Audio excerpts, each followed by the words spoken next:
നമ്മൾ ജീവിതത്തിൽ കർത്താവിനെ അറിഞ്ഞപ്പോൾ നമുക്ക് നമ്മൾക്ക് ഓർത്തതുപോലെ തന്നെ പല കാര്യങ്ങളും നമ്മൾ മനസ്സിലാകാതെ ഇരിക്കുമ്പോൾ അതിനുള്ള സന്തോഷവും അതിനുള്ള പ്രാഗൽഭ്യമില്ലാതെ ദൈവമക്കൾ ആയി തീർന്നിട്ടുണ്ട് എന്ന് നമുക്ക് പല സമയത്ത് നമുക്ക് തന്നെ അറിയാം.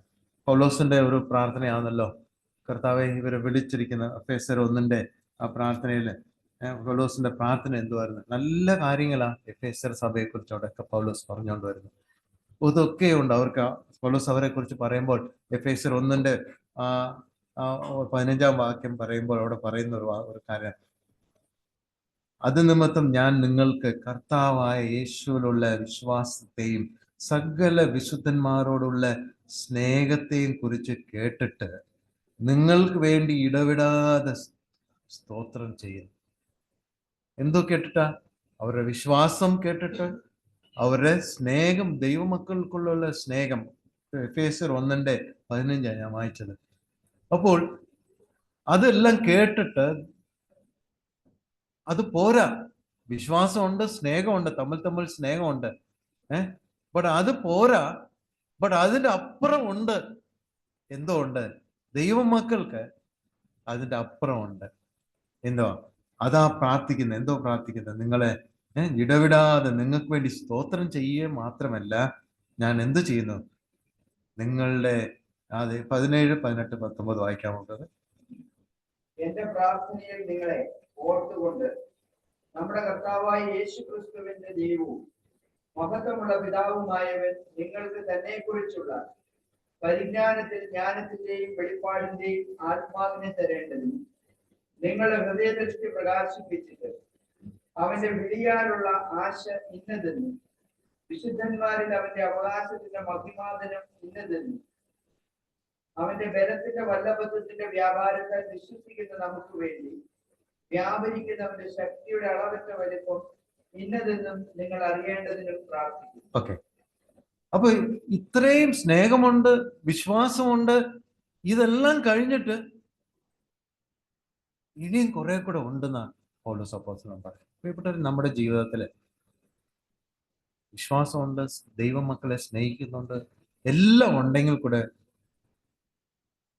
ഇനിയുള്ളത് പലതും ഉണ്ട് എന്ന് യേശു കർത്താവിനെ ഉള്ള വിളിയുടെ മഹത്വം, ദൈവത്തിന്റെ പരിജ്ഞാനത്തിന്റെ ജ്ഞാനത്തിന്റെ വെളിപ്പെടുത്തിന്റെ ആത്മാവ് തരേണ്ടതിന് ദൈവത്തെക്കുറിച്ചുള്ള പരിജ്ഞാനത്തിൽ നമ്മൾ വളരണം. ദൈവത്തെക്കുറിച്ചുള്ള ജ്ഞാനത്തിൽ വളരണം. ആ വളർച്ച വരുമ്പോൾ പിന്നെന്ത് ചെയ്യും? കർത്താവ് നമ്മൾ വിളിച്ചിരിക്കുന്ന വിളിയുടെ പ്രത്യാശ മനസ്സിലാവും. ആ വിളിയുടെ മഹത്വം കാണും. ഇതാ പൗലോസ് അപ്പോസ്തലനെ കുറിച്ച് ആഗ്രഹിക്കുന്നത്. അവിടെ ആ വിളിയുടെ ഒരു വലിയ വിളിയുടെ ഉദ്ദേശമുണ്ട് നമുക്ക്. നമ്മുടെ കർത്താവിന്, നമ്മളെ യേശു കർത്താവിലുള്ള ധനം എന്തുമാത്രമുണ്ട്, യേശു കർത്താവിലുള്ള ആ സമ്പത്ത്, ദൈവമക്കൾ എന്ന് പറയുമ്പോൾ നമുക്ക് എന്തുമാത്രം ഉണ്ടെന്നുള്ള കാര്യം, വലുപ്പം നമുക്ക് മനസ്സിലാക്കേണ്ട ആവശ്യമുണ്ട്. കർത്താവ് അവിടെ പിന്നെ താഴോട്ട് പറയുന്ന യേശു കർത്താവിലുള്ള ശക്തി എന്തുമാത്രമുണ്ട്. യേശു കർത്താവ് വിളിയുടെ ഉദ്ദേശം, യേശു കർത്താവിലുള്ള ധനം, യേശു കർത്താവിന്റെ ശക്തി. അപ്പോൾ നമ്മൾക്ക് വിശ്വാസമുണ്ട്, സ്നേഹമുണ്ട് എന്ന് പറയുമ്പോൾ മാത്രമല്ല, അതിൻ്റെ അപ്പുറം ഒത്തിരി കാര്യങ്ങൾ കർത്താവിനെ കുറിച്ച് മനസ്സിലാക്കേണ്ട ആവശ്യമുണ്ട്. നമ്മളെ യേശു കർത്താവിലുള്ള ചില ആശയങ്ങൾ മാത്രം ഞാൻ പറഞ്ഞിട്ട് ഞാൻ അവിടെ യേശു കർത്താവ് എന്തോ അല്ല അവൻ ചെയ്തിരിക്കുന്നത് ആരംഭത്തിൽ തന്നെ. അവിടെ 2-ാം അധ്യായത്തിലേക്ക് നമ്മൾ കടന്നു പോകുമ്പോൾ അതിന്റെ 1-ാം അധ്യായത്തിൽ തന്നെ നമ്മൾ ആദ്യം പറയുന്നത്, നമ്മളെ എല്ലാ സ്വർഗീയ അനുഗ്രഹങ്ങളാൽ നമ്മളെ 1:3 എല്ലാ സ്വർഗീയ അനുഗ്രഹങ്ങളാൽ നമ്മളെ അനുഗ്രഹിച്ചു. ഭൗതിക അനുഗ്രഹങ്ങൾ എന്നല്ല പറയുന്നത്. അതിനർത്ഥം ഭൗതികമായിട്ട് ഒന്നുമില്ലെന്നല്ല. സ്വർഗത്തിന്റെ എല്ലാ അനുഗ്രഹങ്ങളും പറയുമ്പോൾ യേശു കർത്താവിന് കൊടുത്തിരിക്കുന്ന എല്ലാ സ്ഥാനം, എഫേസ്യർ 1:3. എല്ലാ കാര്യങ്ങളും ആലോചിച്ച് നോക്കണേ. സ്വർഗത്തിലെ എന്തെല്ലാം യേശു കർത്താവിന് നമുക്ക് തരാൻ സാധിക്കുമോ, നമ്മൾ യേശു കർത്താവിനോട് കൂടെ ഒപ്പമായിട്ട് ഇരുത്തിയിരിക്കുക കർത്താവ്. ഭൗതികമായിട്ട് നമ്മൾ ഒരു ഉദാഹരണം പറഞ്ഞാൽ, ഒരു വ്യക്തിക്ക് ഒരു വലിയ നേട്ടം ഉണ്ടായിട്ടുണ്ടെന്ന്, അല്ലെങ്കിൽ ഒരു ലോട്ടറി തന്നെ, നമുക്ക് എല്ലാവർക്കും മനസ്സിലായി ലോട്ടറി തന്നെ കിട്ടിയെന്ന്, ലോട്ടറി ടിക്കറ്റ് അടിച്ചെന്ന് പറഞ്ഞ് അവനെ പേപ്പറിൽ അവന്റെ പേരും കണ്ട് നമ്പറും കണ്ട് വന്നപ്പോൾ അവൻ എന്താ വരിക, എനിക്ക് അവൻ അവിടെ നിൽക്കുമോ വരുത്? ആ ഞാൻ സാധാരണ ദൈവമക്കൾ അങ്ങനെ ലോട്ടറി ടിക്കറ്റ് വാങ്ങിച്ച് പോകുന്നില്ല എന്ന് ഞാൻ വിശ്വസിക്കുന്നു. ആരും ലോട്ടറി അടിച്ചിട്ട് ധന്യരാകണമെന്ന് ആരും തോന്നുന്നില്ല. ദൈവം അതിനെ കുറിച്ച് ആഗ്രഹിക്കുന്നില്ല. ഒരിക്കലും ദൈവമക്കൾ ലോട്ടറി ടിക്കറ്റ് പോയി വാങ്ങിച്ചിട്ട് ധന്യരാകാൻ നോക്കണ്ട. അത് ദൈവത്തിന്റെ വഴിയല്ല അത്. അതുകൊണ്ട് ആരെങ്കിലും അങ്ങനെ ഒരു ഇതുണ്ടെങ്കിൽ, എത്രയും കഷ്ടപ്പെടുന്നുണ്ടല്ലോ ലോട്ടറി അടിച്ചാൽ എന്തോന്ന്, ദയവായിട്ട് പോയി ആരും വാങ്ങിക്കരുത്. അത് ദൈവത്തിന്റെ വഴിയല്ല. ദൈവം നിങ്ങളെ ധനവാനാക്കണമെങ്കിൽ ആക്കുന്ന വഴികൾ ഒത്തിരി ഉണ്ട്. അപ്പൊ ഞാൻ ഇടയ്ക്ക് പറഞ്ഞു പോകുന്നതേ ഉള്ളൂ. അപ്പോൾ ഞാൻ പറയാം, ലോകപ്രകാരമായിട്ട് ഒരു മനുഷ്യൻ, അല്ലെങ്കിൽ ലോകപ്രകാരം ഒരു ഇലക്ഷനിൽ, അല്ലെങ്കിൽ ഒരു പരീക്ഷ എഴുതിയിട്ട്, ഇപ്പോൾ സഹോദരി ശ്രീരഞ്ജനി പറഞ്ഞ ആദ്യത്തെ ലിസ്റ്റില് ഫസ്റ്റ് പേര് ശ്രീരഞ്ജനി സൗരി എന്ന എന്തൊരു സന്തോഷമായിരിക്കും. ഒരു മോശമായിട്ട് എഴുതിയെന്ന് വെച്ചോ, നല്ല അത് പ്രതീക്ഷിക്കാത്ത രീതിയിൽ ഫസ്റ്റാണ് വന്നെന്ന് വെച്ചാൽ എന്ത് പറയും? അയ്യോ, ശ്രീരഞ്ജനി സൗരി അപ്പൊ തന്നെ എല്ലാരും വിളിച്ച് ഗ്രൂപ്പിലെല്ലാം ഇട്ടേനെ, അവിടെ എനിക്ക് കരുതാം. അല്ല, അത്രയും സന്തോഷത്തിന്റെ വെളിപ്പെടുത്തല. അതെന്തുവാ? അവിടെ ഒരു വലിയൊരു സന്തോഷത്തിന്റെ വിവരം. ഞാൻ അർഹതയില്ലാതെ, ഞാൻ എത്രയോ പേരുടെ ഇടയിൽ എന്നെ തിരഞ്ഞെടുത്തെന്ന് വരുമ്പോൾ, ദൈവം എനിക്ക് തന്നെന്ന് പറയുമ്പോൾ നമ്മൾ സന്തോഷിക്കുന്ന പ്രിയപ്പെട്ടവർ, ഈ അറിവാ. ഇതിനെല്ലാം അപ്പുറമാണ് നമ്മുടെ ഈ അറിവ്. നമ്മൾ പല സമയത്ത് നമ്മൾ ആരാണ്. ഈ ലോട്ടറി അടിക്കുന്നവൻ അവൻ അന്ന് വാങ്ങിച്ച് അവനത് ചെലവാക്കി അത് നശിപ്പിച്ച് അവനെ തന്നെ നശിപ്പിക്കുക, അവനെല്ലാം കളഞ്ഞ്. ബട്ട് ഇത് ദൈവം തന്നിരിക്കുന്ന ഈ സ്വത്ത് നമുക്ക് എന്ത് ലഭിച്ചാലും പ്രിയപ്പെട്ടവരെ, അവസാനമില്ലാത്ത ഒരു സ്ഥാനമാണ് ദൈവം നമ്മൾ തന്നിരിക്കുന്നത്. അതുകൊണ്ട് ഒരു വിശ്വാസമല്ല, ഒരു പ്രത്യാശ മാത്രമല്ല, ഇതൊരു വലിയ അനുഗ്രഹം. സ്വർഗസ്ഥലങ്ങളിലേക്ക് നമുക്ക്, ഭൂമിയിലുള്ള ഇതാസന്ന കാര്യമാണ് നമ്മളിപ്പോ പറഞ്ഞത്. സ്വർഗസ്ഥലങ്ങളുടെ ഉയർച്ചയിലേക്ക് നമ്മുടെ അനുഗ്രഹങ്ങൾ കർത്താവ് നമുക്ക് തന്നിരിക്കുന്നത്. ആ അനുഗ്രഹം സ്വർഗം വരെ എത്തുമെങ്കിൽ തന്നെ ഭൂമിയിൽ കാണാതിരിക്കുമോ? ഭൂമിയിലുണ്ട് പ്രിയപ്പെട്ടവരെ. നമ്മൾ ഭൂമിയിൽ ജീവിക്കുമ്പോൾ ആ അനുഗ്രഹത്തെ കുറിച്ച് അവിടെ പറയുന്നത്. നിങ്ങൾ ഭൂമി ജീവിക്കുമ്പോൾ കൂടെ തന്നെ 2-ാം അധ്യായത്തിൽ എവിടെ പറയുന്നത്? നിങ്ങൾ ക്രിസ്തുവിനോട് കൂടെ നിങ്ങൾ ഇരിക്കുന്നതിനാണ് പറഞ്ഞിരിക്കുന്നത്. അവിടെ എന്താ പറയുന്നത്? സീറ്റ് 2:5 ആരെങ്കിലും വായിക്കാമോ? 2:6. And raised us up with him and seated us with him in the heavenly places in Christ Jesus. കർത്താവിനോട് കൂടെ സ്വർഗസ്ഥലങ്ങളിലാണ് നമ്മൾ ഇരുത്തിയിരിക്കുന്നത്. ആർക്കെങ്കിലും അത് മനസ്സിലായിട്ടുണ്ടോ?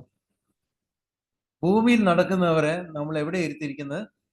സ്വർഗസ്ഥലങ്ങൾ ക്രിസ്തുവിനോട് കൂടെ ഇരുത്തിയിരിക്കുക. അപ്പൊ അർത്ഥമുണ്ട്, നമ്മുടെ ഭൂമിയിലുള്ള ബാക്കി എന്തോ ക്യാബിനറ്റ് മിനിസ്റ്റർ ആയാലും, എന്ത് പൊസിഷൻ ആയാലും, എന്ത് റാങ്ക് വന്നാലും, എന്ത് പ്രൈം മിനിസ്റ്റർ ആയാലും, ഈ സ്വർഗസ്ഥലങ്ങളിൽ നമ്മൾ ഇരിക്കുന്നതിനെക്കാട്ടിലും എന്തെങ്കിലും ഉയർച്ച ഉണ്ടോ പ്രിയപ്പെട്ടവരെ? ദൈവമക്കൾ ഓരോരുത്തരും ക്രിസ്തു യേശുവിൽ സ്വർഗസ്ഥലങ്ങളിൽ ഇരുത്തിയിരിക്കുന്നത്. സ്വർഗത്തിലെ ഏറ്റവും ഉന്നതമായ അനുഗ്രഹം ലഭിച്ചവരാണ് നമ്മൾ. പിന്നെ ഇതെങ്ങനെ നമുക്കിതെല്ലാം അനുഭവിക്കാൻ പറ്റാതെ വരുന്നു? നമ്മളിത് മനസ്സിലാക്കിയിട്ടില്ല. അതിനുവേണ്ടിയാ പൗലോസ് പറയാൻ, ഞാൻ പ്രാർത്ഥിക്കുന്നു നിങ്ങൾക്ക് വേണ്ടി. എന്തുവാ? നിങ്ങള് ജ്ഞാനത്തിലും പരിജ്ഞാനത്തിലും യേശു കർത്താവിലുള്ള അനുഗ്രഹം എന്തുമാത്രം ഉണ്ടെന്ന് നമ്മൊന്ന് മനസ്സിലാക്കി എടുക്കണം പ്രിയപ്പെട്ടവരെ. ഈ മനസ്സിലാക്കി എടുക്കാൻ കർത്താവ് ഈ വചനം നമ്മുടെ കൈ തന്നിട്ടുണ്ട്. നമുക്ക് ഈ സ്വത്തിനെ കുറിച്ച് മനസ്സിലാക്കാൻ സമയമെടുക്കുന്നില്ല. ഈ കർത്താവിനോട് കൂടെ ഇരുന്ന് ഒന്ന് സംസാരിക്കാനും, കർത്താവിനോട് കൂടെ ഇരുന്ന് നമ്മളൊന്ന് സമ്പർക്കം നൽകാൻ നമുക്ക് സമയമില്ല. നമ്മൾ ഓടുക. ഇങ്ങോട്ടാ ഓടുന്നത്? നമ്മള് ആരാണ്ട് ഒരു പട്ടിയുടെ കുറിച്ച് കണ്ടില്ല, അങ്ങോട്ടും ഇങ്ങോട്ടും ഓടുക. അതിന് ഒത്തിരി കാര്യങ്ങൾ ചെയ്യാൻ പോകുന്ന പോലെ ഓടി നടക്കുക. പ്രിയപ്പെട്ടവർ, അങ്ങനെയാണോ നമ്മുടെ ജീവിതം? ഒത്തിരി കാര്യങ്ങൾ അവിടെ ഒരുക്കി കർത്താവ് വെച്ചിട്ടുണ്ട്. ബട്ട് നമ്മൾ ഓടി നടക്കുക. എന്തിനാ? ഇതെല്ലാം തരാനുള്ള കർത്താവ് നമുക്കിതെല്ലാം ഒരുക്കി വെച്ചിട്ടുണ്ട്. പ്രതിസന്ധികളും പ്രയാസങ്ങളും വരുമെന്ന് പറഞ്ഞാൽ ദൈവം അറിയാതെ നമ്മുടെ തലേന്ന് ഒരു മുടി കൂടെ വീഴത്തില്ല പ്രിയപ്പെട്ടവരെ. കർത്താവ് നമുക്ക് തന്നിരിക്കുന്ന വിജയത്തെക്കുറിച്ച് പൗലോസ് എന്തോ പറയുന്ന 2 കൊരിന്ത്യർ 2:14 എന്തോ പറയുന്നു. Thanks be to God who causeth us to triumph in Christ in every place. ക്രിസ്തുവിൽ ഞങ്ങളെ എപ്പോഴും ജയോത്സവമായി നടത്തുകയും എല്ലായിടത്തും ഞങ്ങളെ കൊണ്ട് തന്റെ പരിജ്ഞാനത്തിന്റെ വാസന വെളിപ്പെടുത്തുകയും ചെയ്യുന്ന ദൈവത്തിന് സ്തോത്രം. ഒന്നോട്ട് വായിക്കാം. ക്രിസ്തുവിൽ ഞങ്ങളെ എപ്പോഴും ജയോത്സവമായി നടത്തുകയും എല്ലായിടത്തും ഞങ്ങളെ കൊണ്ട് തന്റെ പരിജ്ഞാനത്തിന്റെ വാസന വെളിപ്പെടുത്തുകയും ചെയ്യുന്ന ദൈവത്തിന് സ്തോത്രം. എപ്പോഴും എല്ലായിടത്തും. അപ്പൊ ആർക്കെങ്കിലും ദൈവമക്കൾക്ക് അവിടെ പരാജയം ഉണ്ടായിട്ട് പറയുന്നുണ്ടോ? ദൈവമക്കൾക്ക് പരാജയം എന്ന് പറയുന്ന സംഭവം നമ്മുടെ ഡിക്ഷണറിയിൽ നിന്ന് മാറ്റണം. ക്രിസ്തുവേശുവിൽ നമുക്ക് ജയ ഉത്സവമായിട്ട് നടത്താനുള്ള കർത്താവ് നമ്മുടെ കൂടെ ഉള്ളത്. എല്ലാ സമയത്തും. അപ്പൊ പിന്നെ പരാജയം വരുന്നതും നമ്മൾ പ്രയാസപ്പെടുന്നതും എന്തോ അതിന്റെ കാരണം നമ്മളത് സ്വന്തമാക്കിയിട്ടില്ല. ഞാൻ ഈ മിനിസ്റ്റർ ആയി തീർന്നു എന്നുള്ള ആ മിനിസ്റ്ററിന്റെ ദൈവത്തിന്റെ മിനിസ്റ്റർ ആയി ഞാൻ പറയുന്നത്. ഞാൻ ഈ ദൈവത്തിന്റെ മിനിസ്റ്റർ, ദൈവത്തിന്റെ മകനായി, ഞാൻ ലോകപ്രകാരം മിനിസ്റ്ററും കൂടെ മനസ്സിലാക്കാൻ വേണ്ടിയാ മിനിസ്റ്റർ എന്ന് പറഞ്ഞു. ആ മിനിസ്റ്ററിന് ഇത്രയും പ്രാഗൽഭ്യമുണ്ട്, ഇത്രയും പ്രൊവിഷൻസ് ഉണ്ട്, ഇത്രയും ഇത്രയും കാര്യത്തിനുള്ള അതോറിറ്റി ഉണ്ട് എന്ന് മനസ്സിലാകാതെ ആ മിനിസ്റ്ററായിട്ട് അവിടെ എഫക്റ്റീവായിട്ട് പ്രവർത്തിക്കാൻ പറ്റുമോ? കർത്താവ് നമ്മളെ ദൈവത്തിന്റെ മിനിസ്റ്റേഴ്സ് ആയിട്ട് വെച്ചിരിക്കും. സർവശക്തനായ ദൈവത്തിന്റെ മിനിസ്റ്ററായിട്ട്. അങ്ങനെ ആയിരിക്കുമ്പോൾ ഞാൻ എങ്ങനെ പിന്നെ പരാജയപ്പെടുത്തി? എനിക്ക് അതോറിറ്റി ഉണ്ടായിരിക്കുമ്പോൾ പ്രൈം മിനിസ്റ്ററായി എനിക്ക് ഇത്രയും കഴിവ്, എനിക്ക് ശക്തി ഉണ്ടെന്ന് ആ പ്രൈം മിനിസ്റ്റർ തന്റെ അതോറിറ്റി എടുത്ത് പല കാര്യങ്ങൾ അവിടെ ചെയ്തില്ലെങ്കിൽ രാജ്യം പരാജയപ്പെടുത്തില്ല. അതുപോലെ തന്നെ പ്രിയപ്പെട്ടവർ, ഇവിടെ ക്രിസ്തുവേശുവിൽ നമുക്ക് എല്ലാ സ്ഥലത്തും എല്ലാ സമയത്തും ജയ ഉത്സവമാണ്. നമുക്ക് പരാജയമുള്ള ഒരു സമയമില്ല. പിന്നെ നമ്മൾ കാണുന്ന എന്തെങ്കിലും പരാജയമായിട്ട് കണ്ടാൽ അത് പരാജയമാണോ? ഒരു പ്രൈം മിനിസ്റ്ററിന്റെ എതിരായിട്ട് അടുത്തുള്ള ഒരു സബോർഡിനേറ്റ് പറയാം ഞാൻ അത് ചെയ്യത്തില്ല എന്ന് പറഞ്ഞാൽ പ്രൈം മിനിസ്റ്റർ എന്താ പറയും? അല്ല അധികാരം ഉപയോഗിക്കണം, നീ ചെയ്യണം എന്നൊരു ഓർഡർ ഇട്ടാൽ മതി. നീ ബാധ്യസ്ഥനാ ചെയ്യാനുള്ള. പിന്നെ എന്ത് പറ്റി? അത് ചെയ്തേ പറ്റുള്ളൂ. ചെയ്യത്തില്ല എന്ന് പറഞ്ഞാൽ അത് എന്തെങ്കിലും ഏക്കുവോ? ഇല്ല, അത് അങ്ങനെ ചെയ്തിരിക്കാനാ നിന്നെ കുറിച്ച് ആഗ്രഹിക്കുന്നു പറയുമ്പോൾ അത് തന്നെ തീർന്നു. അപ്പോൾ നമുക്ക് എതിർപ്പുകൾ വരുമ്പോൾ നമ്മുടെ അധികാരം, ഞാൻ ആരാ? ഞാൻ ദൈവത്തിന്റെ മിനിസ്റ്ററാ, പൈതല്ല. എനിക്ക് ഇതിനകത്ത് ഞാൻ പ്രാർത്ഥിച്ച് കർത്താവ് എനിക്ക് തന്നിരിക്കുന്ന അധികാരം ഞാൻ എടുത്ത് ഉപയോഗിച്ച് എന്താ പറയും? നമ്മൾ ആ വചനം എടുത്ത് കർത്താവ്, ഇത് ഞാൻ അങ്ങയുടെ മകനാ, അത് ഞാൻ ഇതിനകത്ത് തോറ്റു പോകത്തില്ല. ഞാൻ എൻ്റെ അധികാരം എടുത്ത് ആ വരുന്ന എതിർപ്പിനെ നമ്മൾ നേരിടണം. ഓടിപ്പോകാനല്ല.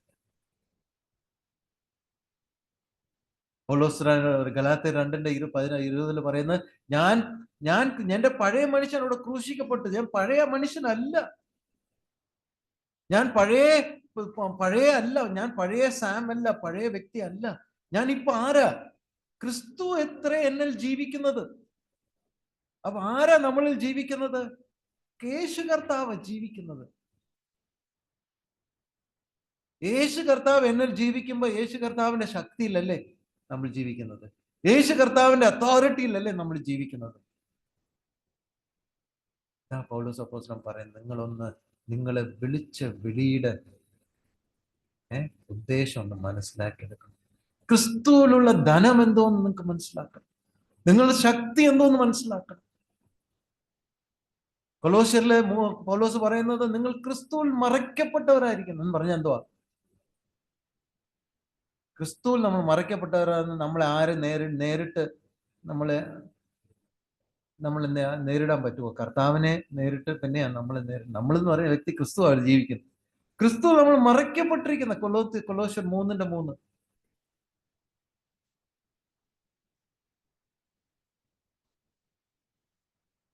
ഗലാത്യർ 4:19 3:27 പറയുന്നത് ക്രിസ്തുവിനാൽ നമ്മൾ അണിഞ്ഞിരിക്കുക. നമ്മൾ ക്രിസ്തുവിൽ നമ്മൾ സ്നാനപ്പെടുത്തുമ്പോൾ ക്രിസ്തുവിനെ നമ്മൾ അണിഞ്ഞിരിക്കുക.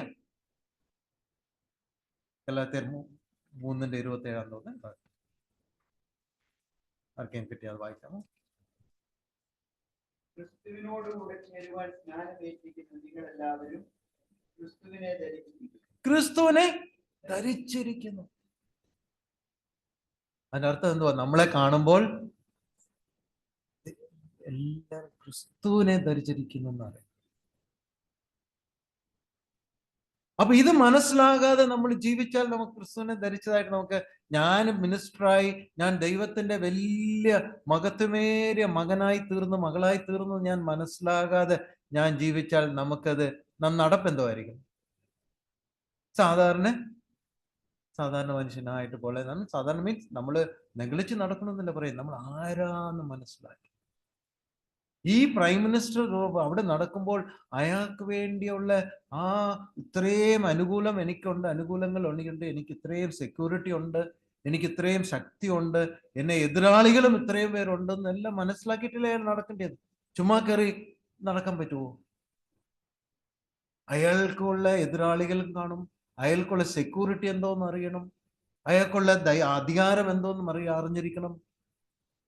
ഇതെല്ലാം മനസ്സിലാക്കിയിട്ട് ആ പ്രൈം മിനിസ്റ്റർ അവിടെ ജീവിച്ചില്ലെങ്കിൽ, നടന്നില്ലെങ്കിൽ അയാൾക്കത് വിജയപ്രദമായിട്ട് നിൽക്കാൻ സാധിക്കുമോ?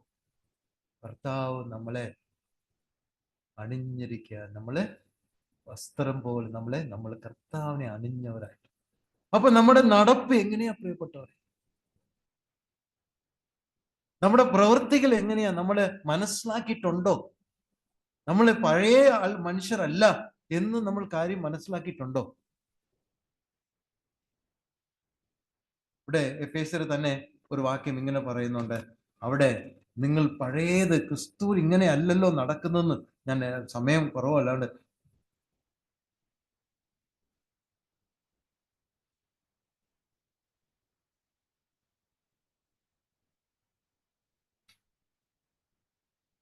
ഇത് ക്രിസ്തുവിലല്ല നിങ്ങൾ കണ്ടിട്ടുള്ളതായിട്ട് നമുക്ക് കാണാം.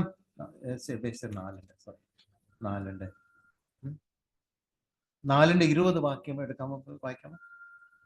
നിങ്ങളോ യേശുവിൽ സത്യം സത്യമുള്ളതുപോലെ അവനെ കുറിച്ച് കേട്ട് അവനിൽ ഉപദേശം ലഭിച്ചുവെങ്കിൽ ക്രിസ്തുവിനെ കുറിച്ച് ഇങ്ങനെയല്ല പഠിച്ചത്. നിങ്ങൾ മനസ്സിലാക്കിയിരിക്കണം. ക്രിസ്തു നിങ്ങളുടെ ജീവനായിരിക്കുമ്പോൾ, ക്രിസ്തുവിൽ നിങ്ങൾ മറയ്ക്കപ്പെട്ടിരിക്കുന്നതെങ്കിൽ, ക്രിസ്തു നിങ്ങൾ അണിഞ്ഞിരിക്കുന്നവരായിരുന്നെങ്കിൽ, ക്രിസ്തു നിങ്ങളുടെ ജീവനായിരുന്നെങ്കിൽ, കൊലോസ്യർ 3:3 എന്താ പറയാ? ക്രിസ്തു നിങ്ങളുടെ ജീവൻ. When Christ is your life. കൊലോസ്യർ 3:3. നിങ്ങൾ മരിച്ച് നിങ്ങളുടെ ജീവൻ ക്രിസ്തുവിനോടുകൂടെ ദൈവത്തിൽ മറഞ്ഞിരിക്കുന്നു. അടുത്ത വാക്യം കൂടെ. നമ്മുടെ ജീവനായ ക്രിസ്തു ആര്? നമ്മൾ ക്രിസ്തുവിൽ മറച്ചിരിക്കുമ്പോൾ നമ്മുടെ ജീവൻ ആരാ? നമ്മുടെ ജീവനായ ക്രിസ്തുവാണ് നമ്മുടെ ജീവനും കൂടെ. നമ്മൾ ക്രിസ്തുവിന്റെ ശക്തിയിൽ, ക്രിസ്തുവിന്റെ ജീവൻ, ക്രിസ്തുവിൽ മറയ്ക്കപ്പെട്ട് ക്രിസ്തുവിനെ അണിഞ്ഞിരിക്കുന്നവർ. പ്രിയപ്പെട്ടവരെ, ഇതെല്ലാം ഈ മഹത്വം മുഴുവൻ നമുക്ക് മനസ്സിലാക്കിയിട്ടാണ്. ക്രിസ്തുവിനോട് കൂടെ സ്വർഗസ്ഥലങ്ങൾ ഇരുത്തിയിരിക്കുന്നവർ. കർത്താവ് പറഞ്ഞ്, ഞാൻ പോകുമ്പോൾ എന്നെക്കാട്ടിലും, ഞാൻ ചെയ്തതെക്കാട്ടിലും നിങ്ങൾ കൂടുതൽ ചെയ്യുന്ന കർത്താവ് പറഞ്ഞു. ഇത്രയും എല്ലാം നമ്മൾ മനസ്സിലാകാതെ ജീവിച്ചാൽ നമ്മൾ എങ്ങനെ നമ്മുടെ ക്രിസ്തീയ ജീവിതം എഫക്റ്റീവ് ആയിരിക്കും? ഇത് ഈ സത്യം മനസ്സിലാകാതിരിക്കാൻ നമുക്കൊരു എതിരാളി ഇരിക്കും. നമുക്കൊരു എതിരാളി ഉണ്ടെങ്കിൽ അവൻ എന്തുവാ നമ്മളെ കുറിച്ച് ആഗ്രഹിക്കുന്നത്? ഇവന്റെ യഥാർത്ഥമായിട്ട് വേണം ആരാ എന്ന് അവന് മനസ്സിലാകാതെ അവൻ എത്രയും അറിവില്ലായ്മയിൽ ജീവിക്കാൻ പറ്റും, എത്രയും അവൻ ദരിദ്രനായിട്ട് ജീവിക്കാൻ, അവൻ എന്തെല്ലാം പരാജയം കൊണ്ടുവരാൻ പറ്റുമോ അവൻ പ്രവർത്തിച്ചുകൊണ്ടിരിക്കുന്നു. നമ്മളത് മറന്നു പോയിട്ടുണ്ടോ? നമുക്ക് എതിരായിട്ട് നമ്മളെ ഒന്നുമില്ല എന്ന് പരാജയപ്പെടുത്താനും നമ്മുടെ അറിവില്ലായ്മയിൽ ജീവിക്കാനും നമ്മള് നമ്മള് നമ്മൾ തോറ്റവരായിട്ട് ജീവിക്കാൻ, തോറ്റു പോകുമെന്നുള്ള ഒരു ഒരു ഒരു ഒരു ഒരു മനസ്സിലൊരു ഗ്രാഹ്യം കൊടുക്കുകയും, ഇതെല്ലാം ആരുടെ പ്രവർത്തനമാണ്? നമ്മളെ ഇഷ്ടമില്ലാത്ത പ്രവർത്തിക്കുന്ന ഒരു ശക്തിയുണ്ട്. ബട്ട് ഈ നമ്മളെ കർത്താവ് പരിശുദ്ധാത്മാവ് പറഞ്ഞിരിക്കുന്നത്, നമുക്ക് കൊടുത്തിരിക്കുന്ന ദൈവം നമ്മളെ കുറിച്ച് ആഗ്രഹിക്കാതെ ഈ പറയുന്ന ഈ പിശാച് അവയോടൊന്ന് പറഞ്ഞതുപോലെ, അവയോട് നീ ഇത് കഴിക്കുക, നീ ദൈവത്തെ പോലെ ആയിത്തീർന്നു പറഞ്ഞ് അങ്ങനത്തെ ചില സത്യങ്ങള് കേട്ടുകൊണ്ടിരിക്കുന്ന ഒരു പ്രകൃതിയാണോ നമ്മൾ ചെയ്യുന്നത് നമ്മുടെ ജീവിതത്തിൽ നയിച്ചുകൊണ്ട് നമ്മൾ മുന്നോട്ട് പോകും. അതുകൊണ്ട് പ്രിയപ്പെട്ടവരെ, നമ്മൾ കർത്താവിനോട് കൂടെ, കർത്താവിന്റെ വചനം നമ്മൾ സ്വന്തമാക്കി, നമ്മൾ ആരാ, നമ്മൾ എന്തോ ആയി തീർന്നു എന്നൊന്ന് മനസ്സിലാക്കിയെടുക്കാൻ, ഒന്ന് വ്യക്തമായിട്ട് കർത്താവിന്റെ സാന്നിധ്യത്തിൽ ഇരിക്കാൻ പ്രിയപ്പെട്ടവർ, ദൈവവചനം നമ്മൾ ഒന്ന് മനസ്സിലാക്കിയെടുക്കാൻ സാധിക്കും. നോക്കാം, ഇവിടെ നിങ്ങൾ ക്രിസ്തു ഇങ്ങനെയല്ല എന്ന് പറഞ്ഞപ്പോൾ പല കാര്യങ്ങൾ അവിടെ പല കാര്യങ്ങൾ അവിടെ പറഞ്ഞിരിക്കുന്നത് എന്തോ, പണ്ട് കള്ളം പറയുന്നവൻ കള്ളം പറയരുത്, താഴോട്ട് വായിക്കുമ്പോൾ ആ ദേഷ്യപ്പെടുന്നവൻ ദേഷ്യപ്പെട്ടാലും പാപം ചെയ്യരുത്, 4:26. അവൻ പണ്ട് ചെയ്ത അന്ധകാരത്തിൽ ചെയ്ത പ്രവൃത്തികളൊന്നും ചെയ്യാൻ പാടില്ല. എന്താ അർത്ഥം? അന്ധകാരത്തിൽ ചെയ്ത പ്രവൃത്തികളെ കുറിച്ച് ഒന്നും ചെയ്തെന്ന് പറഞ്ഞാൽ, പണ്ട് കട്ടെടുത്തോണ്ടിരുന്ന കാര്യം കട്ടെടുക്കരുത്. ഇതെല്ലാം ചുമ്മാ പ്ലെയിൻ ആയിട്ട് പറയാം. ഇതെല്ലാം നമുക്ക് ഒരു രീതിയിൽ നമ്മുടെ ബന്ധമായിട്ടില്ല. ഇതെല്ലാം നമ്മൾ ഈ സഭയിലുള്ളപ്പോൾ ഇതൊന്നും ഒരിക്കലും നമ്മുടെ കാര്യത്തിൽ വരരുത്. പണ്ടെല്ലാം എങ്ങനെയായിരുന്നു? നമ്മൾ ദേഷ്യപ്പെട്ടാലും പാപം ചെയ്യരുത്, അന്ധകാരത്തിൽ പ്രവൃത്തി. പണ്ട് നമ്മൾ കുടിച്ചും വലിച്ചും എല്ലാം ജീവിച്ചിരുന്നാൽ വേണ്ടാത്തെല്ലാം കണ്ടുകൊണ്ടിരുന്നെങ്കിൽ ഇപ്പൊ കുടിക്കാനും വലിക്കാനും പറ്റുമോ? പണ്ട് നമ്മൾ ദേഷ്യപ്പെട്ട് നമ്മൾ എന്തെല്ലാം പറയുന്നു, അതിപ്പോ പറയാൻ പറ്റുമോ? പണ്ട് നമ്മൾ കട്ടെടുത്തോണ്ടിരുന്നാൽ ഇപ്പോൾ കർത്താവിനെ അറിഞ്ഞപ്പോൾ അതേ എന്ന് നേരിട്ട് പോയി കടയിൽ നിന്ന് കട്ടെടുക്കുകയല്ല. നമ്മൾ പല കാര്യങ്ങൾ നേരായിട്ട് ഉള്ളത് ചെയ്യാതിരിക്കുമ്പോൾ അതും കത്തുക എന്നർത്ഥം. നേരെ പോയി കടയിൽ നിന്ന് കട്ടെടുത്തില്ലായിരിക്കും. കള്ളം പറയുവോ? പണ്ട് കള്ളം പറയുന്നവർ ഇപ്പൊ കള്ളം പറയുവോ? പണ്ട് നമ്മൾ ജോലി ചെയ്തുകൊണ്ടിരിക്കുമ്പോൾ യജമാൻ കണ്ട് കാര്യങ്ങൾ ചെയ്തുകൊണ്ടിരിക്കുന്നവർ പിന്നെ ദൈവമക്കളായപ്പോഴും ജോലി ചെയ്യുമ്പോൾ ആർക്ക് വേണ്ടി ജോലി ചെയ്യുന്നത്? കർത്താവിന് വേണ്ടി ചെയ്യുന്ന പോലെ ചെയ്യുക. അപ്പൊ ഇങ്ങനെ നമ്മൾ എല്ലാ കാര്യത്തിലും എങ്ങനെ യേശു കർത്താവിന് മക്കളായി തീർന്നപ്പോൾ നമ്മുടെ ജീവിതത്തിൽ വരേണ്ട മാറ്റങ്ങള്, അത് ഉന്നതനായ ദൈവത്തിന്റെ മക്കളെന്നുള്ള കർത്താവ് നമ്മളെ കാണുന്നത്. പണ്ട് കളിപ്പിച്ചുകൊണ്ടിരുന്ന് പിന്നെ കർത്താവിനെ അറിഞ്ഞിട്ട് കളിപ്പിക്കാൻ പോയാൽ കർത്താവ് നമ്മളെ അനുഗ്രഹിക്കുമോ? നമ്മൾ കൂടുതൽ പണിഷ്മെന്റ്, നമുക്ക് ശിക്ഷയെ കിട്ടും. പണ്ട് നമ്മൾ കള്ളം പറഞ്ഞുകൊണ്ടിരുന്ന ഇപ്പോഴും കള്ളം പറഞ്ഞായിരുന്ന കർത്താവ് നമ്മളെ അത് സന്തോഷിക്കുമോ? കർത്താവിന്റെ നാണം കേടും അത് അവമാനമായി തീരും. അതേ സമയത്ത് എനിക്ക് നഷ്ടം വന്നാലും എനിക്ക് കഷ്ടം വന്നാലും ഞാൻ ഇതൊന്നും ദൈവമകനായോണ്ട് ഇതെല്ലാം ഞാൻ വിട്ടു എന്ന് പറഞ്ഞ് ഞാൻ ആരായി തീർന്നു എന്നൊന്ന് മനസ്സിലാക്കി ജീവിക്കാൻ തുടങ്ങിയാൽ ചിലപ്പോൾ അവിടെ ചിലപ്പോൾ താൽക്കാലികമായ ഒരു നഷ്ടം സംഭവിക്കും. ബട്ട് ലാഭം എന്തുവരും? സ്വർഗത്തിൽ തരുന്ന ദൈവം, എല്ലാ നന്മകളുടെ ഉറവിടം ദൈവമാ പ്രിയപ്പെട്ടവരെ. അത് മനസ്സിലാക്കി ആ ഉറവിടത്തിന്റെ ആ കർത്താവ് പ്രസാദിച്ചാൽ പിന്നെ നമുക്ക് അനുഗ്രഹം തീർച്ചയായിട്ടും. ഭൂമിയിൽ ചില നഷ്ടങ്ങൾ വന്നാലും ദൈവം തരേണ്ട സമയത്ത് തന്നിരിക്കും. അതുകൊണ്ട് പ്രിയപ്പെട്ടവർ, നമ്മൾ അവിടെ പറഞ്ഞിരിക്കുന്നത്, അതുകൊണ്ട് എന്തോ പറയുന്നത്, നിങ്ങൾ 30-ാം വാക്യം 20-30 വായിക്കാൻ പറ്റത് 4 എഫേസർ. കേൾക്കുന്നവർക്ക് കൃപ ലഭിക്കേണ്ടത് ആവശ്യം പോലെ ആത്മീയ വർദ്ധനയ്ക്കായി നല്ല വാക്കല്ലാതെ ആകാത്തതൊന്നും നിങ്ങളുടെ വായിൽ നിന്ന് പുറപ്പെടരുത്. ദൈവത്തിന്റെ നമ്മൾ എന്തെങ്കിലും ദൈവത്തിന് ഇഷ്ടമില്ലാത്ത കാര്യങ്ങള് നമ്മുടെ ജീവിതങ്ങളിൽ നമ്മൾ ഏതെങ്കിലും രീതിയിൽ ചെയ്തിട്ടുണ്ടെങ്കിൽ അതാരാ ദുഃഖിക്കുന്നത്? ദൈവം ദുഃഖിക്കും. ദൈവത്തിന്റെ പരിശുദ്ധാത്മാവ് നമ്മളെ ശക്തരാക്കി നമ്മളെ ക്രിസ്തുവിന്റെ സാക്ഷികളായിട്ട് നിർത്താൻ കർത്താവ് ഇത്രയും ചെയ്ത് പ്രവർത്തിച്ചുകൊണ്ടിരിക്കുമ്പോൾ നമ്മളിത് നേരെ വിരുദ്ധമായിട്ട് എന്തെങ്കിലും ചെയ്താല് നമ്മൾ അതിനെ കർത്താവിനെ ദുഃഖിപ്പിക്കുക, പരിശുദ്ധാത്മാവിനെ ദുഃഖിപ്പിക്കുക, പ്രവർത്തിക്കാനുള്ള ശക്തി ചോർന്നു പോവുക. എഫേസ്യർ 2 ഒരു വാക്യം പറയും, നിങ്ങൾ കർത്താവിന്റെ കൈപ്പണി ആയി തീർന്നിരിക്കുക. ഈ കൈപ്പണിയായിരിക്കും കർത്താവ് നമ്മളെ ചെത്തി വെളുപ്പിച്ച് ഓരോ ദിവസം കർത്താവിന്റെ കയ്യിൽ ഒരു എങ്ങനെ ഒരു ആശാരി ഒരു നല്ല ഒരു പ്രവൃത്തി ഉണ്ടാക്കി എടുക്കുന്നത് പോലെ തന്നെ ഒരു സ്മിത്ത് നമ്മൾ എങ്ങനെ ഉരുവാക്കി വരുന്ന പോലെ എങ്ങനെ ഒരു മൺപാണ്ഡം മൺപാണ്ഡത്തെ ആ പണിയുന്ന കൃഷകൻ അതിനെ നന്നായിട്ട് ഭംഗിയായിട്ട് എടുത്തു കൊണ്ടുവരുന്ന സമയത്ത് അതിനെ നശിപ്പിച്ചാൽ അതിനെ വികൃതമാക്കി തീർത്താൽ എന്തൊരു സങ്കടമായിരിക്കും. ദൈവം ഇവിടെ 2:10 കൂടെ വായിക്കാമോ? എഫേസ്യർ 2:10. നിങ്ങൾ ആരാ ക്രിസ്തുവിന്? അവന്റെ കൈപ്പണിയായി സൽപ്രവർത്തികൾക്കായി ക്രിസ്തുയേശുവിൽ സൃഷ്ടിക്കപ്പെട്ടവരാകുന്നു. കൈപ്പണിയായി സൽപ്രവർത്തികൾക്ക് വേണ്ടി സൃഷ്ടിക്കപ്പെട്ടവരാണ് നമ്മൾ, പ്രിയപ്പെട്ടവരെ. ഇതാ കർത്താവിന്റെ ഉദ്ദേശം. നമ്മൾ ആ ദൈവത്തിന്റെ മഹത്വത്തിന് വേണ്ടി ഓരോ ദിവസവും കർത്താവ് നമ്മളുടെ ജീവിതങ്ങളിൽ പ്രവർത്തിച്ചോട്ടെ. അപ്പൊ നമ്മുടെ ഒരു സംഭവം നമ്മൾ ദൈവത്തിന്റെ ഈ പ്രവർത്തനത്തെ തടസ്സമായിട്ട് നമ്മുടെ അവിശ്വാസമോ നമ്മുടെ ഏതെങ്കിലും കാര്യങ്ങൾ അത് തടസ്സമായി തീർന്നാൽ ആ കൈപ്പണി അവിടെ വികൃതമായി തീരും. നമ്മളുടെ ദൈവം നമ്മളെ ഒരു ഉണ്ടാകട്ടെ എന്ന് പറഞ്ഞാൽ എത്ര മനോഹരമായിട്ട് കാര്യങ്ങൾ ഉണ്ടാക്കാൻ പറ്റുന്ന കർത്താവ് നമ്മളുടെ സംബന്ധിച്ച് ഓരോ ദിവസം കർത്താവ് പണിതുകൊണ്ടിരിക്കുക. ഇത്രയോ ആവശ്യം ഉണ്ടായിരുന്നു. കർത്താവ് ഉണ്ടാകട്ടെ എന്ന് പറഞ്ഞാൽ ഉണ്ടാക്കാൻ കഴിവുള്ള കർത്താവ്.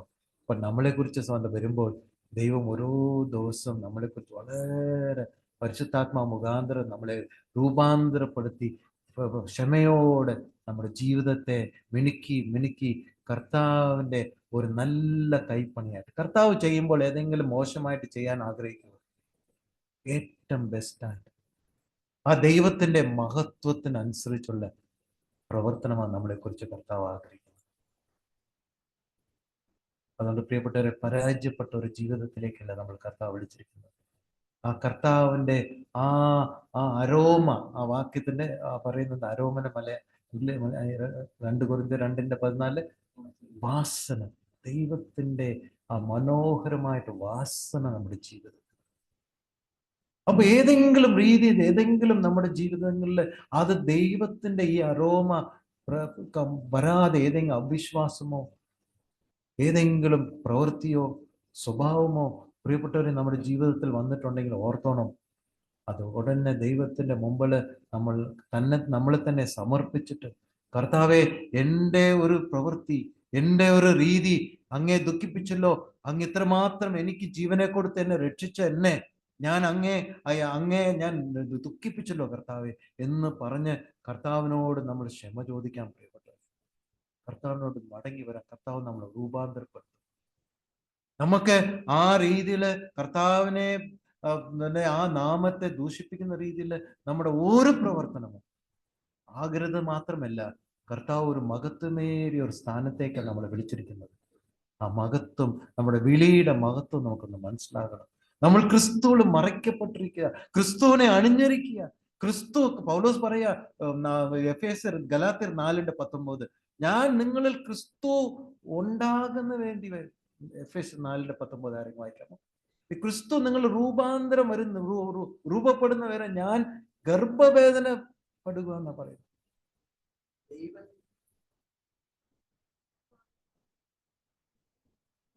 പ്രസവ വേദന. പരിശുദ്ധാത്മാവ് ദൈവം നമ്മളെ കുറിച്ചാണ് അവിടെ ആ പൗലോസ് അപ്പോസ്തലൻ അവരെ പഠിപ്പിച്ച് ഇവര് ശരിയായ നിലയിൽ വരാതിരിക്കുമ്പോഴുള്ള പറയുക, ഞാൻ വീണ്ടും പ്രസവ വേദന. ഒരു പ്രാവശ്യം പ്രസവിച്ച് കഴിഞ്ഞിട്ട് പിന്നെയും പ്രസവ വേദനയ്ക്ക് 2ാമത് പോകേണ്ട ആവശ്യമുണ്ട്. ക്രിസ്തു നമ്മൾ ജനിപ്പിക്കാൻ വേണ്ടി ആദ്യം ജനിപ്പിച്ചു, പിന്നെയും നമ്മൾ പല രീതിയിലും പല ലോകത്തിന്റെ പല ആ ഗലാത്യരുടെ സാഹചര്യം നോക്കുമ്പോൾ പല ആശയങ്ങളും പല കാര്യങ്ങളും കേട്ട് അവര് മലിനപ്പെടുന്ന ഒരു രീതി വന്നപ്പോൾ ഞാൻ വീണ്ടും പ്രസവ വേദനപ്പെടും. ഒന്ന് പ്രസവിച്ച് ജനിപ്പിച്ചതാണ്, വീണ്ടും പ്രസവിപ്പിക്കും ദൈവം. ആ വേദനയെ കൂടെ നമ്മൾ അനുവദിക്കണം. പ്രിയപ്പെട്ടവരെ, ആ വേദന കർത്താവ് നമ്മളിൽ രൂപാന്തരം, കർത്താവ് നമ്മൾ രൂപപ്പെടണം. അങ്ങനെ ഒരു ജീവിതം ആ കർത്താവ് നമ്മൾ വിളിച്ചിരിക്കുന്നു. അതുകൊണ്ട് ദൈവത്തെ ദൈവാത്മാവെ ദുഃഖിപ്പിക്കുന്നത് ദൈവം ഒരു വലിയ ഒരു ഉദ്ദേശത്തോടെ നമ്മൾ വിളിച്ചിരിക്കുന്നത്. ക്രിസ്തു നമ്മൾ ഓർക്കണം, നമ്മൾക്ക് വലിയൊരു ഉദ്ദേശമുണ്ട്. ക്രിസ്തു നമ്മളെ അണിഞ്ഞിരിക്കുന്നത്. ക്രിസ്തുവല്ല നമ്മൾ മറച്ചിരിക്കുന്നത്. ഒരു സംഭവവും നമ്മളെ തൊടാൻ സാധിക്കത്തില്ല. ക്രിസ്തുവ നമ്മളിൽ എല്ലാവരും കാണുമ്പോൾ ക്രിസ്തുവിനെ കാണേണ്ടത്. ക്രിസ്തുവിന്റെ ശക്തിയാ. ക്രിസ്തു എന്നിൽ ജീവിക്കുന്നത്. എന്നിൽ ജീവിക്കുക എന്ന് പറയുമ്പോൾ ഞാനല്ല, ക്രിസ്തു അത്ര എന്നെ ജീവിക്കുമ്പോൾ ആരുടെ ശക്തിയിലാണ് നമ്മൾ ജീവിക്കുന്നത്? നമ്മൾ സാധാരണ മനുഷ്യരല്ല. നിങ്ങൾ വിശ്വസിക്കുന്ന, നിങ്ങളിൽ വ്യാപരിക്കുന്ന ശക്തി എന്തുമാത്രമാണ് ശക്തി എന്നാ പൗലോസ് 1:18 പറയുന്നത്. നിങ്ങൾ മനസ്സിലാക്കേണ്ട എന്തുവാ? നിങ്ങൾ വിശ്വസിക്കുന്നവരിൽ വ്യാപരിക്കുന്ന ശക്തി യേശു കർത്താവിനെ മരിച്ചോർന്ന് ഉയർപ്പിച്ച ശക്തിയാ. ആ ശക്തിയാണ് നമ്മൾ വ്യാപരിക്കുന്നത്. നമ്മൾ ഓരോ കാര്യങ്ങളും ഓരോ സ്ഥലത്തും നമ്മൾ വിശ്വാസത്തോടെ പ്രാർത്ഥിക്കുമ്പോൾ ദൈവം പ്രാർത്ഥന കേൾക്കുന്നില്ലേ? അത്ഭുതങ്ങൾ കാണുന്നില്ലേ? പൗലോസ് അപ്പോസ്തലൻ നമ്മൾ കഴിഞ്ഞ ദിവസം നമ്മൾ ബൈബിൾ സ്റ്റഡി കണ്ടത്, ആ മനുഷ്യൻ പ്രാർത്ഥിച്ചപ്പോൾ അത്ഭുതങ്ങൾ കണ്ട് അയാളുടെ ശരീരത്തിൽ നിന്നുള്ള തുണി കൂടെ എടുത്തുകൊണ്ട്, ആൻകർചീഫ് കൂടെ എടുത്തുകൊണ്ട് പോയി പ്രാർത്ഥിക്കാൻ തുടങ്ങി. അശുദ്ധാത്മാക്കളോട് അത്ര ശക്തി എങ്ങനെ പൗലോസിന് മാത്രം ലഭിച്ചതാണോ? ആ ശക്തിയാണ് നമുക്കും കർത്താവ് തന്നിരിക്കുന്നത്. നമ്മളത് എടുത്ത് ഉപയോഗിക്കുന്നുണ്ടോ? നമ്മൾ ജീവിക്കുന്നുണ്ടോ? നമ്മളത് മനസ്സിലാക്കിയിട്ടുണ്ടോ? അങ്ങനെ ജീവിക്കണമെങ്കിൽ നമ്മൾ ക്രിസ്തുവിനോട് കൂടെ ഈ അറിവ് നമുക്ക് വേണം. നമ്മൾ ആരാണ്? കർത്താവ്. അവിടെ ഒരു വാക്യം പറയുന്നത്, നിങ്ങൾ ഓൾ ഇൻ ഓൾ, കൊലോഷ്യസിന്റെ ഒരു വാക്യം പറയുന്നത് ഞാൻ വായിച്ച് നിർത്തട്ടെ. നിങ്ങൾ എല്ലാം, എല്ലായ്മ, എല്ലാം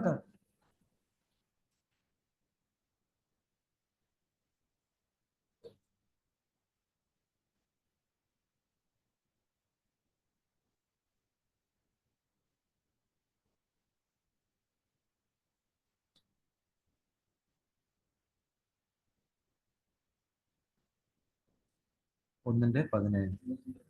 ആ, മൂന്നിന്റെ 17 എങ്ങനെയാ വായിച്ചിട്ട്? വാക്കിനാലോ ക്രിയയാലോ എന്ത് ചെയ്താലും സകലവും കർത്താവായ യേശുവിന്റെ നാമത്തിൽ ചെയ്തു അവൻ മുഖാന്തരം പിതാവായ ദൈവത്തിന് സ്തോത്രം പറഞ്ഞുകൊണ്ടിരിക്കുന്നു. ഓക്കെ, അതൊരു വാക്കിനാലോ പ്രവൃത്തിയിലോ എല്ലാം കർത്താവൻ. പിന്നെ എഫേസ്യരിൽ തന്നെ 1:23 വായിക്കും. 1:20.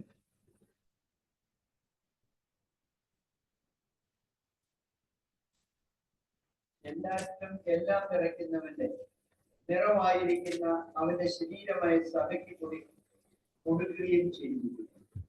എല്ലാത്തിലും എല്ലാമായിരിക്കുന്ന, നിറയ്ക്കുന്ന ക്രിസ്തുവാണ് നമ്മൾ നിറച്ചിരിക്കുന്നത്. നമ്മൾ എല്ലാമായിരിക്കുന്ന ശരീരം. കർത്താവ് തലയായിരിക്കുമ്പോൾ നമ്മൾ എന്തുവാ? കർത്താവിന്റെ ശരീരമാണ്. കർത്താവ് ശരീരം ആയിരിക്കുമ്പോൾ, തലയായിരിക്കുമ്പോൾ ആ തല പ്രവർത്തിക്കാതിരിക്കുക. എല്ലാ സമയത്തും ഈ ശരീരം പ്രവർത്തിച്ചുകൊണ്ടിരിക്കുക. ആ ശരീരത്തിന്റെ ഭാഗമാണ് ക്രിസ്തു. തലയായിരിക്കുമ്പോൾ നമ്മള് എല്ലാത്തിലും എല്ലാമായിട്ട് നിറച്ചിരിക്കുന്ന ക്രിസ്തു നമ്മൾ നിറഞ്ഞിരിക്കുക. All fills all in all. This is body, the fullness of. അപ്പൊ എല്ലാത്തിനും കർത്താവ് പറയുന്ന എല്ലാ അധികാരങ്ങളും ശക്തികളും കർത്താവിന്റെ കാൽപാദത്തിൽ വെച്ച് ചവിട്ടിയിരിക്കുക. അപ്പൊ ഈ പിശാചും അതിന്റെ ശക്തിയെല്ലാം എന്തുവാ ചെയ്യുന്നത്? ഈ ശരീരത്തിന്റെ, ക്രിസ്തു എന്ന ശരീരത്തിന്റെ കാലിൽ വെച്ച് ചവിട്ടിയിരിക്കുക. അത് ഏതാ ശരീരം? ഏതാ? സഭ. നമ്മളെ ചവിട്ടിയിരിക്കുക. ചവിട്ടി എന്താ? നമ്മൾ എല്ലാത്തിൻ്റെയും ചവിട്ടി നമ്മൾ മാറ്റിയിരിക്കുക. എന്ന് നമ്മൾ മനസ്സിലാക്കിയിരിക്കണം പ്രിയപ്പെട്ടവരെ. ഇങ്ങനെ ഒരു ജീവിതമാണ് നമ്മൾ കർത്താവ് നമ്മളെ ആക്കി തീർക്കുന്നത്.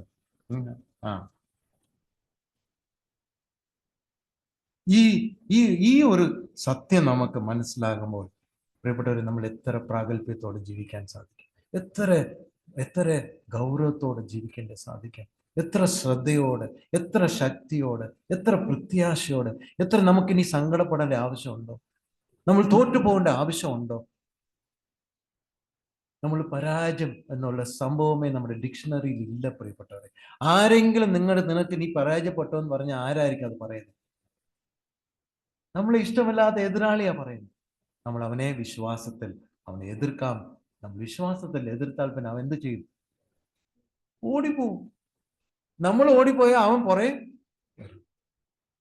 അതുകൊണ്ട് ദൈവത്തിന്റെ മക്കളായിട്ട് പ്രാഗൽഭ്യത്തോടെ ഈ വചനത്തിന്റെ അടിസ്ഥാനത്തിൽ ഈ ക്രിസ്തുവായിട്ടുള്ള എല്ലാം നമ്മുടെ ജീവിതത്തിൽ ക്രിസ്തുവായി തീർന്നപ്പോൾ, ആ കർത്താവ് നമ്മളിൽ ജീവിക്കുമ്പോൾ, കർത്താവിനെ അനുഞ്ചരിക്കുമ്പോൾ, ആ മഹത്വത്തിൽ പ്രിയപ്പെട്ടതിൽ ജീവിക്കാൻ ദൈവം നമ്മളെ, ക്രിസ്തുവാണ് നമ്മുടെ ജീവൻ തന്നെ. നമ്മുടെ ജീവൻ തന്നെ ക്രിസ്തുവാണ് നമ്മളെല്ലാം. അപ്പോൾ എല്ലാം കർത്താവ് ആയിരിക്കുമ്പോൾ നമുക്ക് എന്തൊരു സന്തോഷത്തോടെ, എന്തൊരു പ്രാഗൽഭ്യത്തോടെ ഈ ജീവിതം നമുക്ക് നയിക്കാൻ സാധിക്കും. ആ വ്യത്യാസം കാണുമ്പോഴാണ് ജനങ്ങൾ മനസ്സിലാക്കുന്നത് ഇവൻ യഥാർത്ഥമായിട്ടൊരു ദൈവത്തിന്റെ പൈതലാണ്. അല്ലെങ്കിൽ നമ്മൾ വാക്കുകൊണ്ട് പറഞ്ഞിട്ട് ഞാൻ വിശ്വാസമുണ്ട്, എനിക്ക് ബാക്കി എല്ലാം എനിക്കുണ്ടെന്ന് പറഞ്ഞാൽ നടക്കത്തില്ല. നമ്മൾ ആരാണ് മനസ്സിലാക്കി ജീവിച്ചാൽ മാത്രമേ നമ്മൾ കൊടുത്തിരിക്കുന്ന അനുകൂലങ്ങൾ, നമുക്ക് കൊടുത്തിരിക്കുന്ന അനുഗ്രഹങ്ങൾ നമ്മൾ ആരാണ് അതിനനുസരിച്ച് നമ്മുടെ ജീവിതം നയിച്ചാൽ മാത്രമേ നമ്മൾ ദൈവം മഹത്വപ്പെടുകയുള്ളൂ, നമ്മുടെ ജീവിതവും അതിന് ധന്യമായി തീരുവുള്ളൂ. അനുഗ്രഹമായി പലർക്കും നമ്മളൊരു മുഖാന്തരമായിട്ട് കർത്താവ് നമ്മളെ ഇങ്ങനെ ആക്കി തീർക്കുമ്പോൾ, കർത്താവിന്റെ കൈപ്പണിയായിട്ട് നമ്മൾ അവിടെ നിർത്തിയിരിക്കുമ്പോൾ ദൈവത്തിന്റെ മഹത്വം അവിടെ കാണിക്കേണ്ടത്. ഈ മഹത്വം കാണുമ്പോൾ പലരും ഇതിലേക്ക് എന്ത് വരും? കടന്നു വരും.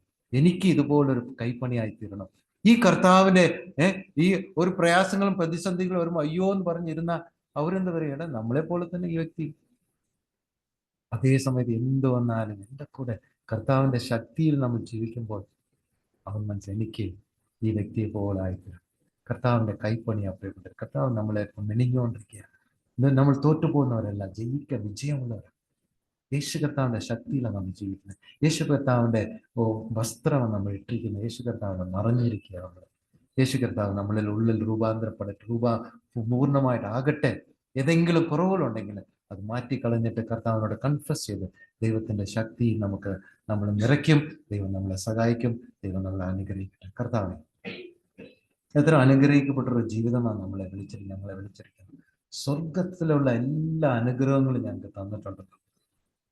കർത്താവിനോട് കൂടെ ഇരുത്തിയിരിക്കുകയാണല്ലോ. പല സമയത്തും ഞങ്ങൾ വിശ്വസിച്ച് കർത്താവിന്റെ മക്കളായി തീർന്നിട്ട് അതോടെ ഞങ്ങളുടെ ജീവിതത്തിന്റെ എല്ലാം ലഭിച്ചു എന്നുള്ള രീതിയിൽ ഞങ്ങളെ ദരിദ്രരായിട്ടും പരാജയപ്പെട്ടവരായിട്ടും പ്രത്യാശയില്ലാത്തവരും അതിനെ ഇല്ലാതെ എല്ലാം നമ്മൾ ബലഹീനരായിട്ടുള്ള ജീവിച്ച സാഹചര്യങ്ങൾ ഉണ്ടായിട്ടുണ്ട്. ഞങ്ങൾക്ക് തോൽവിയില്ല.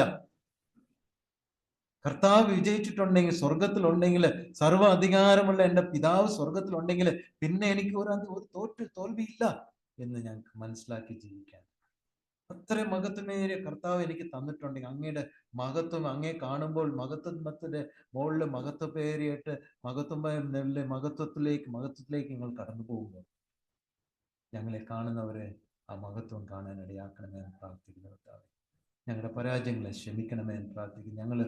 ഞങ്ങളത് മനസ്സിലാക്കി തെറ്റായിട്ട് പോയി കർത്താവ്, ഞങ്ങളെ ക്ഷമിക്കണമേ എന്ന് പ്രാർത്ഥിക്കുന്നു. അങ്ങ് ആരുടെ മക്കളാണെന്ന് ഞങ്ങൾ മനസ്സിലാക്കി ജീവിക്കാനുള്ള കൃപ വരും ദിവസം ഞങ്ങളെ സഹായിക്കണമേ കർത്താവെ.